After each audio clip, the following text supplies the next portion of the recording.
Hi guys, welcome to the ninth episode of Cine Driver. I'm Sofia and with me there is Maria. Hi, this is almost finishing now. We're ending the podcast.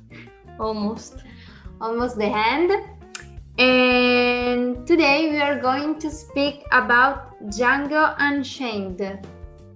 I pronounce correct? Unchained, yeah. Unchained. And so, Django Unchained, remember the D is silent, is an American revisionist Western film written and directed by Quentin Tarantino.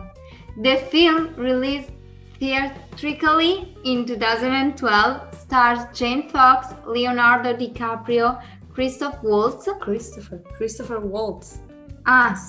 Christopher Waltz, who won several awards for his performance, among the Best Supporting Actor at the Academy Awards, and many other amazing actors.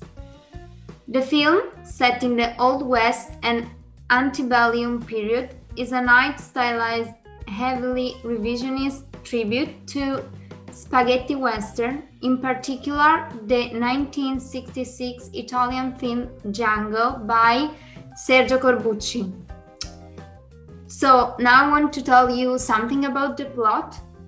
2 years before the Civil War, Django, a slave freed by a German bounty hunter, after having helped him to capture wanted criminals, decides to find again his long-lost wife, who is still asleep.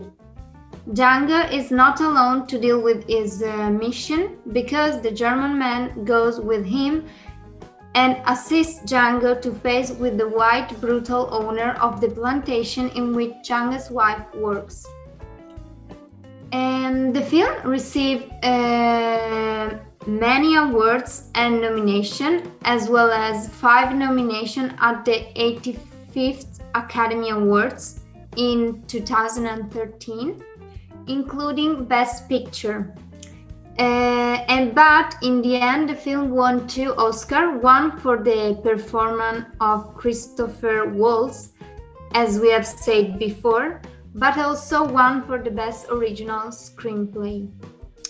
And the film is Tarantino's highest grossing film, which grossed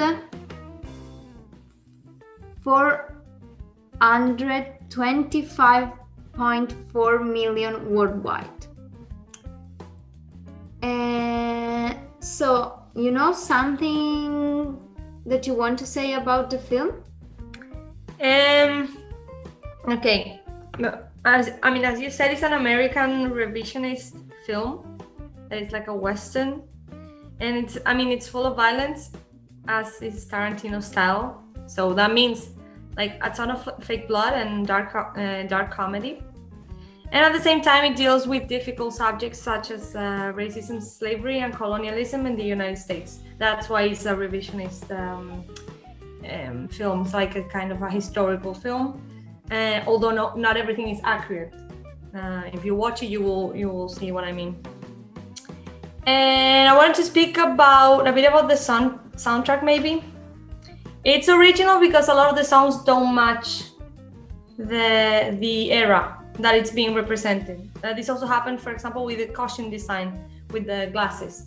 Again, when you watch the film, you will see what I mean with the glasses, or also with a blue suit that Django has at some point. And they used a variety of music genres. Of course, Tarantino collaborated again with the famous Italian composer Ennio Morricone, and you will know him from a ton of films. But mainly from his work for films like Cinema Paradiso, or lots of spaghetti westerns like The Good, the Ugly, and the Bad, which is part of the Dollar trilogy. He had a very long and successful career, and he worked with directors such as Sergio Leone, and, as we already know, with Tarantino. For example, he has several awards, including 2 Oscars, and one of them was for The Hateful Eight, which is another one of Tarantino's films.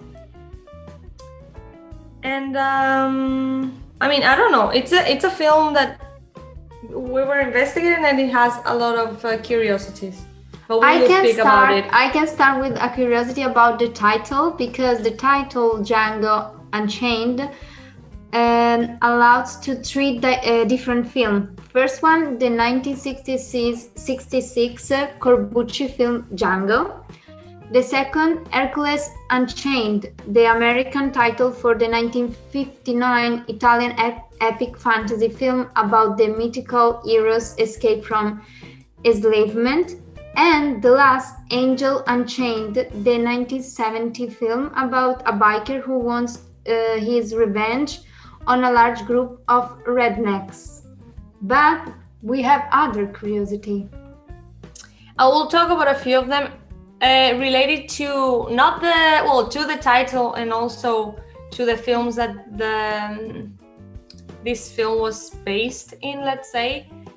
At one point in one of the scenes, Django is talking to a man, an Italian guy, and it's when Django says, I think for the first time, his famous phrase of Django, the D is silent. And the guy that he was talking with was the one that starred in the film called Django, the Italian film by Corbucci. Mm-hmm. So I thought that was funny. That was a good, I don't know, that was a nice thing to do, to to have this actor play in the film. And then, for example, in one of the scenes in the living room of the house that it's in on the plantation, it's Leonardo DiCaprio's character's house. Basically, Leonardo DiCaprio was doing kind of a monologue, and at some point he was having problems with I don't know if reciting the monologue, I don't know what it was, but at some point he was talking, and then he just took put his hand on the table very strongly, and so he broke a glass, and he actually injured himself. He had his hand covered in blood. But they kept rolling. He kept acting, and they kept rolling, and in the end, they ended up using that scene. But it wasn't planned. It wasn't fake blood. I think it's the only time that is the only instance in which there's not fake blood in this film. So I thought that was curious that they kept that, and then he continued with the scene. But you can see DiCaprio with his left hand banded in the after scene. Yeah, because of course, if they were going to keep that scene, then they had to use the bandage in the next ones. So then another one that I read is that they use a lot the N-word, because it talks about slavery in the United States and racism and stuff, so they use it a lot, but they use it more than 100 times, I think I read. And because of this, they face a lot of criticism, which is completely understandable, as it could be very, very offensive to the Black community. And yeah, I think they used it because it was probably very used it was very used at the time, as it's a revisionist film. So that's why, but I understand the criticism because they used it a lot of times. So, yeah. So yeah, even if the critics welcomed positively the movie, some commenters think that the use of this word is inappropriate and disrespectful for the Black community. Yeah. I do think so. I think that they used it because, again, it was to represent a historical time, but they could have, not use it so much, because I think they used it a lot.